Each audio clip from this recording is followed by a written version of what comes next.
The McLaren arrives riding a string of good results, Lando Norris starting as one of the favorites for victory, and suddenly, smoke, a radio in despair, and the car simply stops. The entire paddock holds its breath. First impression? The Mercedes engine had failed. But then comes the bombshell. It wasn't the engine's fault. It was McLaren itself that admitted responsibility for the retirement, pointing to the chassis as the true villain of the story. And that's when the tension begins to rise.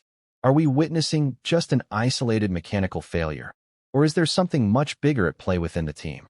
That's the big question that will guide today's video. Internal sabotage, or just a reliability error that proved too costly? So stay until the end of the video to understand this story. Like it, and subscribe to the channel so you don't miss any more Formula One news. Imagine yourself perched atop the grandstands of the Zandvoort circuit, adrenaline pumping and engines roaring as the sun sets over the Formula One cars.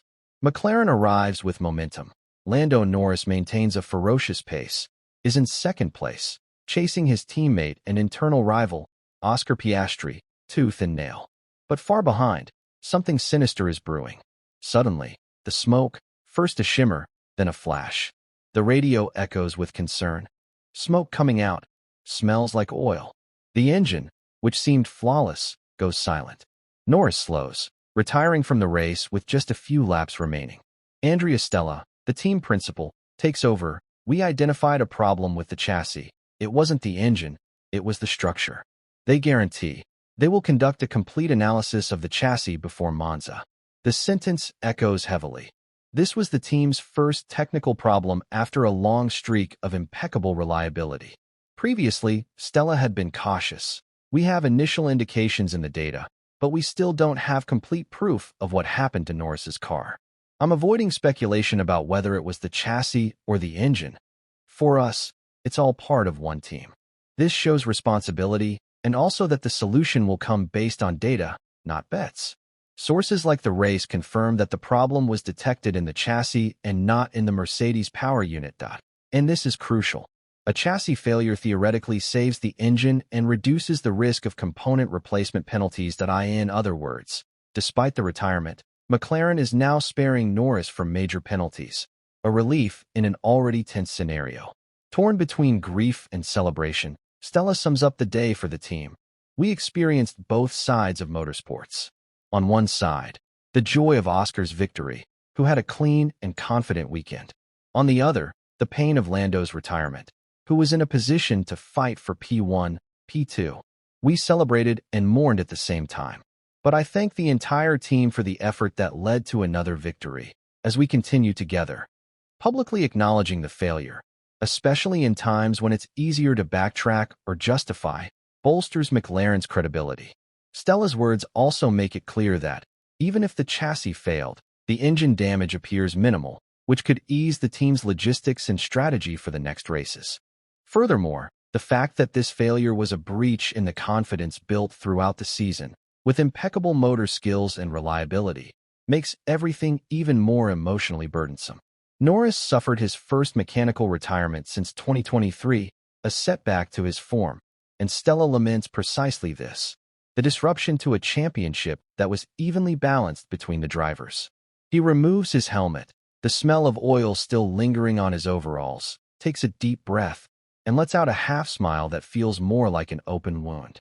I just wanted a burger and go home. Norris vents, venting his own frustration in a phrase that has become a summation of the moment. The lost look isn't one of defeat.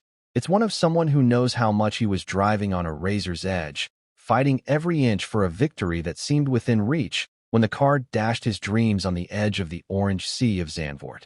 The scene went viral because it exposes the humanity behind the helmet. The pain of the competitor who did everything right and still came away empty-handed. Later, more calmly, he admits that it was out of my control, and therein lies the real weight. The driver didn't make a mistake, but he's footing the entire bill for the mechanical mishap. Before I continue, like and subscribe to the channel so the YouTube algorithm recommends this video, and let's get started.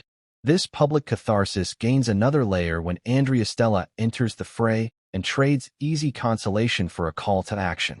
The McLaren boss says he expects an even greater response from Lando, not in speech, but on the clock, as the greats have always done. In other words, transforming pain into speed. And there's a basis for that. Even with the blow, Stella reminds us that there are 9 weekends remaining, and that the 34-point gap to Piastri, while uncomfortable, isn't a sentence, it's a trigger. The message is simple and decisive. The team owns up to the mistake, protects the driver from wear and tear, and points the way to counterattack. The emotional subtext is powerful. Internal confidence hasn't broken, it's been tested. If Norris was driving with a hunger for the title, now he gains something more corrosive: urgency. Urgency tends to make the fast relentless. On the championship board, the psychological impact is immediate. The scoreboard opens, the narrative shifts. Piastri leads by 34 points, and the world begins to read Norris through the prism of reaction, no longer methodical pursuit. This often separates contenders from champions. The Brit, who matured by honing full races and qualifying pace, needs to reprogram his mindset. Less management, more knife to tooth. Less calculation, more controlled boldness. He himself has already stated that he will give it his all in the upcoming races, signaling that the fear of losing has given way to the freedom of someone with nothing to hide.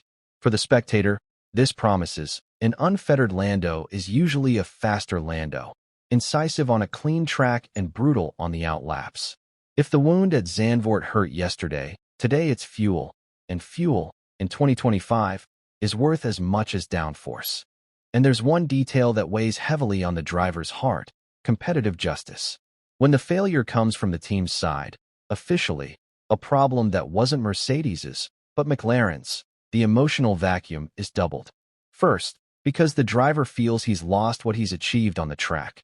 Second, because he knows his best response isn't on the microphone, it's on the steering wheel.